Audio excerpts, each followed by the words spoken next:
أعوذ بالله من الشيطان الرجيم بسم الله الرحمن الرحيم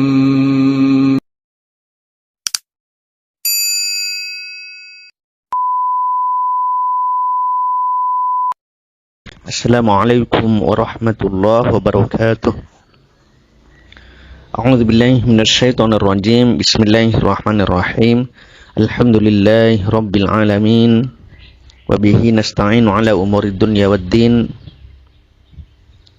Wassalatu wassalamu ala asyrafil anbiya'i wal mursalin sayyidina wa nabiyyina wa maulana Muhammadin wa ala alihi wa sahbihi wa man tabi'ahu ila yaumiddin. Qala rabbi shrah li sadri wa yassir li amri wahlul 'uqdatam min lisani yafqahu qawli.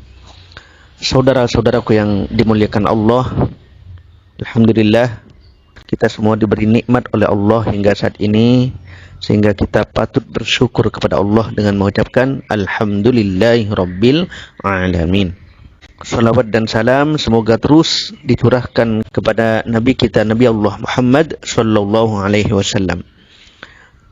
Dalam kesempatan ini, kajian kita akan mengupas bagaimana kita kalau punya banyak hutang, atau bagaimana kita bisa menghindarkan diri dari punya hutang.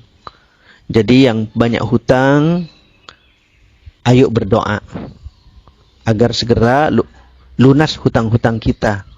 Dan yang belum punya hutang atau yang nggak punya hutang juga terus berdoa agar kita dihindarkan oleh Allah dari punya hutang. Kenapa? Karena punya hutang itu tidak enak, bapak-bapak, ibu-ibu. Punya hutang itu, kata Nabi, orang yang punya hutang kadang berkatanya tidak jujur. Ketika berjanji dia tidak tepat, sehingga menjadi bohong. Boleh jadi dia berjanjinya memang benar, mau bayar, tetapi ketika tidak ada misalnya kan menjadi bohong. Oleh karenanya orang yang punya hutang jangan sampai tenang hidupnya, harus berusaha terus gimana bisa melunasi. Harus banyak berdoa, harus gelisah, harus berusaha terus agar segera melunasi. Dan ketika sudah punya uang untuk dibayarkan, jangan ditunda-tunda, bayarkan. Nah, bagaimana doanya? Ada satu doa yang oleh Nabi diajarkan kepada kita agar dibaca di akhir sholat, sebelum salam. Jadi usahakan tahiyat kita ketika kita tasyahud akhir, tahiyat akhir, jangan buru-buru selesai, jangan buru-buru salam. Berdoa dulu. Pakai doa bahasa Arab. Kalau dilafalkan di dalam sholat, pakai doa dalam bahasa Arab, jangan pakai bahasa selain bahasa Arab. Kecuali kalau mau dalam hati. Misalnya ketika sujud, nggak apa-apa dalam hati.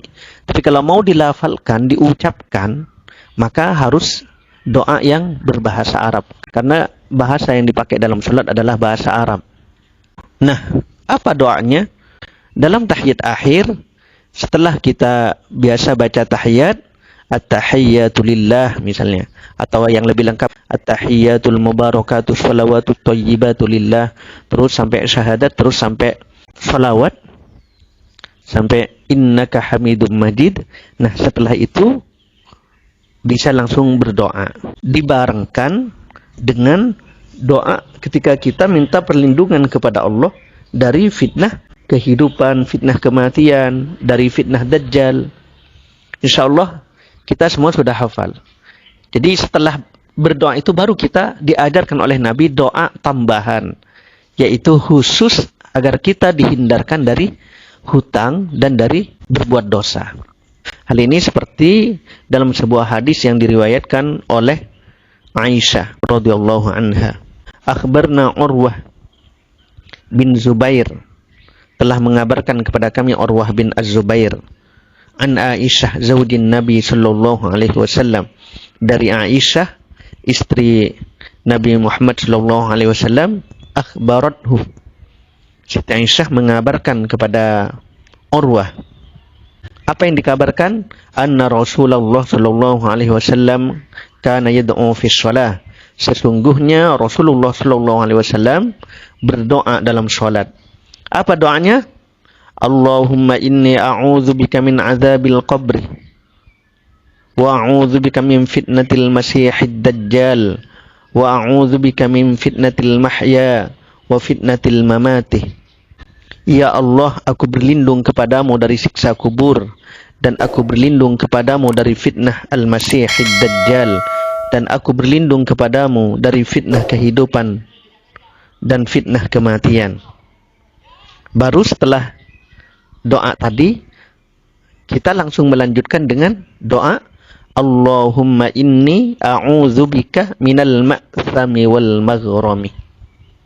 Nah, ini doanya yang secara khusus kita minta perlindungan kepada Allah agar dijauhkan dari perbuatan dosa dan punya hutang. Jadi ini diulang-ulang. Setiap sholat bisa kita baca lengkap. Bisa juga kita baca yang terakhir. Allahumma inni a'udzubika minal ma'thami wal maghrami. Lalu ada yang bertanya kepada Nabi, kenapa engkau banyak meminta perlindungan kepada Allah dari hutang? Maka beliau menjawab, faqala lahu qailun ma aktsara ma tasta'idhu minal maghrami. Kemudian ada orang bertanya kepada Nabi, ma aktsara ma tasta'idhu minal maghram. Kenapa engkau banyak minta perlindungan dari hutang? Maka Nabi menjawab, faqala innar rajula idza gharima hadatsa fakadzaba wa wa'ada fa akhlafa. Apa kata Nabi? Sesungguhnya seseorang apabila berhutang, dia akan cenderung berkata dusta dan berjanji lalu mengingkarinya. Lalu apakah boleh ini dibaca di luar sholat? Tidak ada masalah. Tetapi memang yang dicontohkan oleh Nabi ini dibaca di dalam sholat. Lalu kalau ada pertanyaan apakah ini boleh dibaca di luar sholat?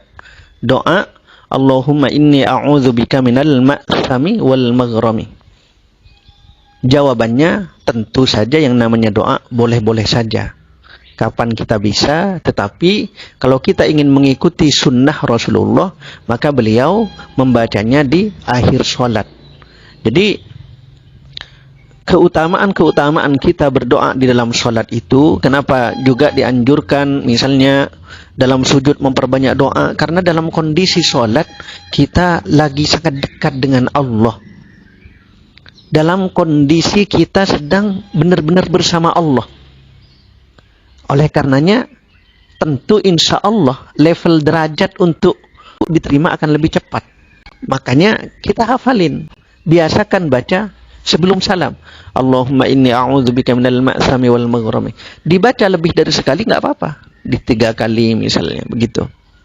Baru setelah itu salam. Kalau mau ditambah doa-doa yang lain, silahkan. Misalnya yang juga dicontohkan Nabi dalam satu riwayat juga dibaca dalam sholat. Allahumma a'inni ala dzikrika wa syukrika wa husni ibadatik.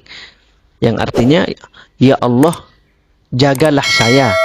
Allahumma a'inni ala dzikrika. Untuk senantiasa berzikir kepadamu. Untuk senantiasa mengingatmu. Wa syukrika. Dan senantiasa bersyukur kepadamu. Wa husni ibadatik. Dan jagalah saya agar bisa melakukan ibadah terbaik kepadamu.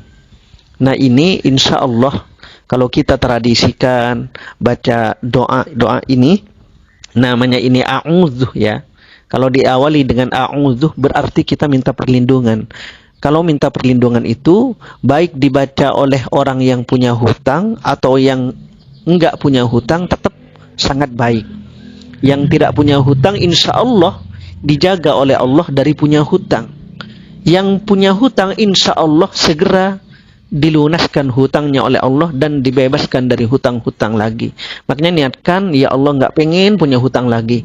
Nah, kita biasakan doa-doa ini. Biasakan doa ini pendek sekali. Demikian, semoga ini bermanfaat. Jika ada kata yang salah, itu semua dari saya pribadi. Dan jika ada yang benar, itu semuanya dari Allah Subhanahu wa ta'ala. Wallahu a'lam bishawab. Hadanallahu wa iyyakum. Assalamualaikum warahmatullahi wabarakatuh. Thanks for watching. Dukung terus channel ini dengan menekan tombol subscribe, like, and share. Bagi Anda yang mendukung, kami doakan semoga Anda senantiasa mendapatkan nikmat dari Allah Subhanahu wa taala di dunia dan akhirat. Amin amin amin ya rabbal alamin.